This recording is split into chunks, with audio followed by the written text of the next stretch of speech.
ഗതിയില്ലാതെ അലയുന്ന ഈ പുള്ളുവനെയും പുള്ളോത്തിയും ആർക്കാ തമ്പുരാനെ ഇപ്പൊ വേണ്ടേ? കുറേ കാലത്തിന് ശേഷമാണ് ഒരു സിനിമയിൽ ഒരു പ്രധാന കഥാപാത്രമായി ഞാൻ അഭിനയിക്കുന്നത്. എൻ്റെ പല സിനിമകളിൽ അഭിനയിച്ചിട്ടുണ്ട്, മറ്റു പല സംവിധായകരുടെ സിനിമകളിൽ അഭിനയിച്ചിട്ടുണ്ട്.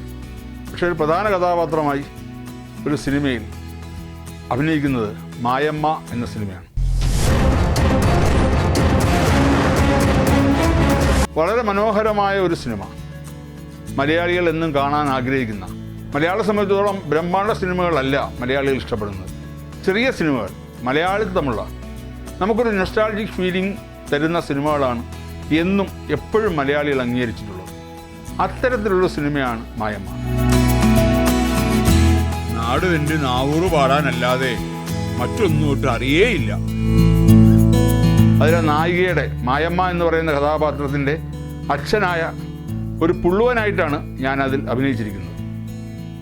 ഞാൻ സാധാരണ ചെയ്തിട്ടുള്ള വേഷങ്ങളിൽ നിന്നും വളരെ വ്യത്യസ്തമായ ഒരു വേഷമായിരുന്നു അത്. അങ്ങനത്തെ ഒരു കഥാപാത്രം ഞാൻ ഇതിനു മുമ്പ് ഒരു സിനിമയിലും അഭിനയിച്ചിട്ടില്ല. എൻ്റെ സിനിമയിലും ഇല്ല, മറ്റു സിനിമകളിലും ഇല്ല.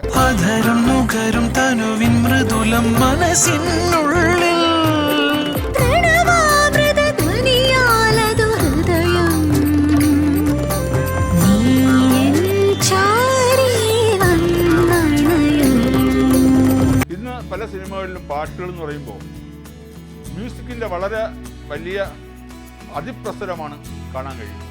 പക്ഷെ മായമ്മയിലെ പാട്ടുകൾ തനി കേരളീയമായ രീതിയിൽ വളരെ മനോഹരമായ മെലഡികൾ, പണ്ട് നമ്മൾ ഏറ്റവും ഇഷ്ടപ്പെട്ടിരുന്നത്, ഇന്നും നമ്മൾ ഏറ്റവും ഇഷ്ടപ്പെടുന്നത് പഴയകാലത്തെ മെലഡികൾ തന്നെയാണ്.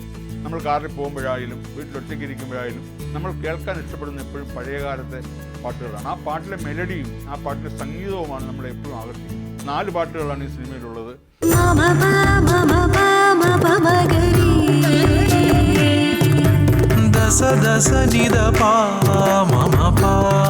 എല്ലാ പാട്ടുകളും മനോഹരങ്ങളാണ്. പ്രത്യേകിച്ച് ഒരു പുള്ളവും പാട്ട് ഞാൻ അഭിനയിച്ചിട്ടുമുണ്ട്. ആ പാട്ട് ഗംഭീരമായ പാട്ടാണ്.